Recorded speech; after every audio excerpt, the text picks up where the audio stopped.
Hayatun Fitrah. Nomor pokok mahasiswa saya 2510 63 11 10 071.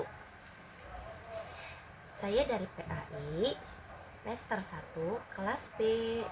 Dan di sini saya akan membawakan materi yang berjudul memahami ilmu riwayah, ilmu hadis riwayah, dan ilmu hadis dirayah.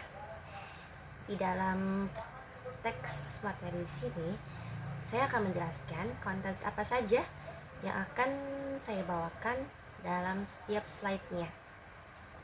Oke, konten saya kita lihat. Yang pertama, saya di sini akan membahas tentang ilmu hadis riwayah. Yang kedua, saya akan bahas tentang ilmu hadis dirayah.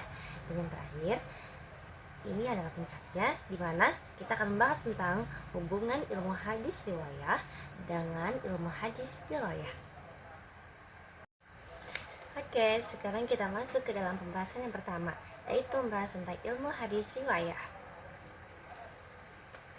Di sini kita akan fokus pada pembahasan yang dimana berfokus pada pembahasan tentang riwayatan hadis, termasuk kajian mendalam tentang bagaimana hadis diriwayatkan dari generasi ke generasi berikutnya, dengan memastikan hadis itu rantainya hadis tersebut masih di rantai periwayatan yang terjaga. Selanjutnya adalah manfaat mempelajari periwayatan hadis. Yang pertama, membantu memastikan bahwa hadis yang digunakan umat Islam memiliki keaslian dan benar-benar berasal dari Nabi Muhammad SAW. Dan selanjutnya, melindungi umat Islam dari kemungkinan terjerumus dalam hadis palsu atau hadis yang tidak jelas asal-usulnya, sehingga terhindar dari penyalahgunaan syariat. Dan yang terakhir, memastikan bahwa setiap hadis disampaikan berdasarkan sumber yang terpercaya untuk menjaga kewibawaan hukum dalam ajaran Islam. Jadi banyak ya kawan-kawan manfaat kita mempelajari ilmu hadis riwayah. Di sini 3 poin ini hanya sebagian dari beberapa manfaat yang lainnya. Dan selanjutnya kita membahas di ilmu hadis dirayah. Ilmu hadis dirayah ya. Dan di sini kita akan melihat tujuan utama kita mempelajari ilmu hadis dirayah adalah yang pertama, memastikan keabsahan hadis sebagai sumber hukum Islam yang memiliki otoritas tinggi dalam membentuk dasar syariat. Nah, selanjutnya yang kedua adalah mempertahankan dan melestarikan warisan Nabi Muhammad SAW, yaitu pesan dan teladan yang telah ditinggalkan untuk umat manusia. Dan yang terakhir, ini yang benar-benar utama di pembahasan dan tujuan mempelajari ilmu hadis dirayah, memberikan landasan ilmiah yang kokoh bagi pengembangan ilmu hadis dirayah dalam menganalisis kandungan hadis secara mendalam. Jadi di ilmu hadis dirayah ini, sebelumnya ilmu hadis riwayah kita benar-benar memperhatikan sanadnya, mata rantai sanadnya harus benar-benar terjaga, periwayatannya, sanadnya harus benar-benar tidak ada yang diragukan sama sekali tentang sanadnya yang benar-benar murni ya. Dan di sini ilmu hadis dirayah yaitu bagaimana kita benar-benar bisa menganalisis tentang memperdalam suatu hadis. Jadi bisa lebih dijabarkan kalau di ilmu dirayah itu ya. Selanjutnya ya, kita ngambil di sini contohnya adalah tentang zakat. Ya. Misalnya, menetapkan kriteria wajib zakat.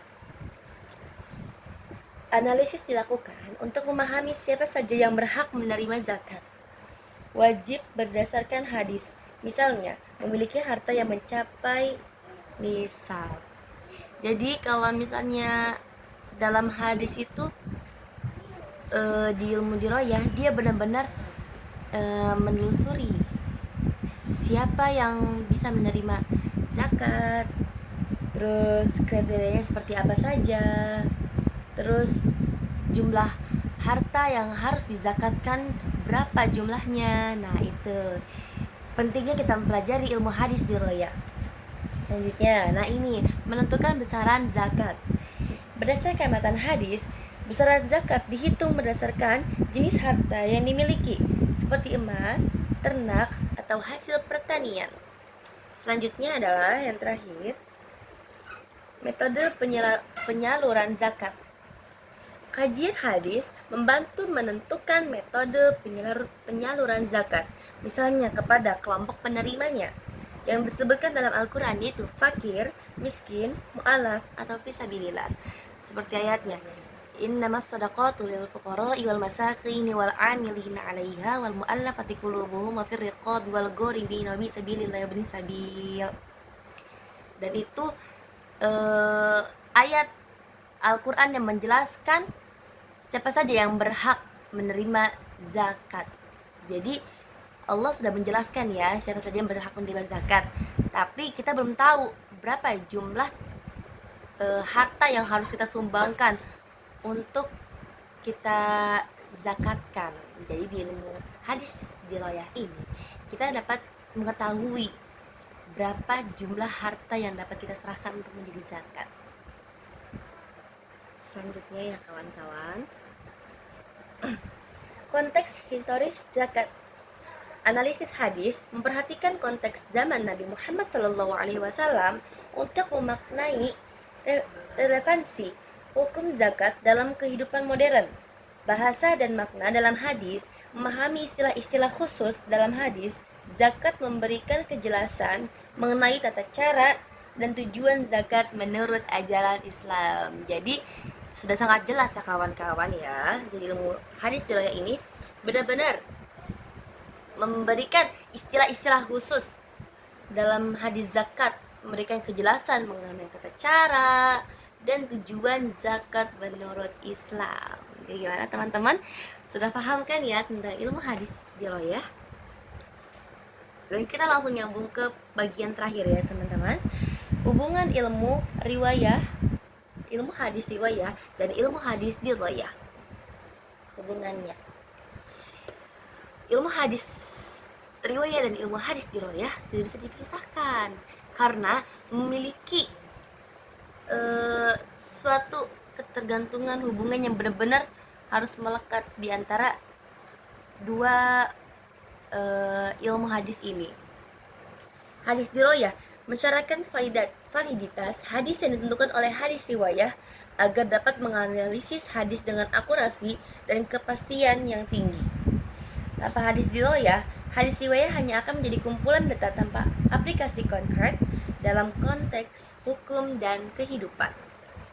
Dan terakhir, hubungan antara keduanya menjadikan hadis sebagai satu kesatuan ilmu yang integral, di mana keduanya saling menguatkan agar ajaran Nabi Muhammad SAW tetap relevan dan otentik. Jadi ilmu hadis dirayah tanpa ilmu hadis riwayah gak akan yang namanya bisa kita mengetahui apakah hadis itu sahih ataupun hadis itu jelas periwayatannya. Jadi kalau misalnya kita mau tahu hadis itu bisa sahih atau bisa dijadikan sebagai dasar sumber ajaran Islam, kita bisa melihat dari periwayatannya, dari ilmu hadis riwayahnya. Terus tanpa hadis dirayah, hadis riwayah hanyalah kumpulan-kumpulan data tanpa konkret, tanpa konteks hukum dan kehidupan. Jadi dua ilmu hadis ini tidak bisa dipisahkan ya kawan-kawan ya. Dan selanjutnya saling melengkapi ya. Yang pertama, ilmu hadis riwayah berperan sebagai penjaga keaslian rantai hadis, memastikan bahwa hadis tersebut benar-benar berasal dari Rasulullah SAW tanpa perubahan atau pemalsuan. Jadi di sini sudah jelas ya kawan-kawan ya. Yang kedua, ilmu hadis diroyah berperan sebagai penerjemah dan alat analisis hadis yang telah divalidasi, memastikan pesan dalam hadis tersebut dapat diterapkan dalam berbagai konteks kehidupan. Jadi sangat penting ilmu hadis diroyah ini dan ilmu hadis riwayah.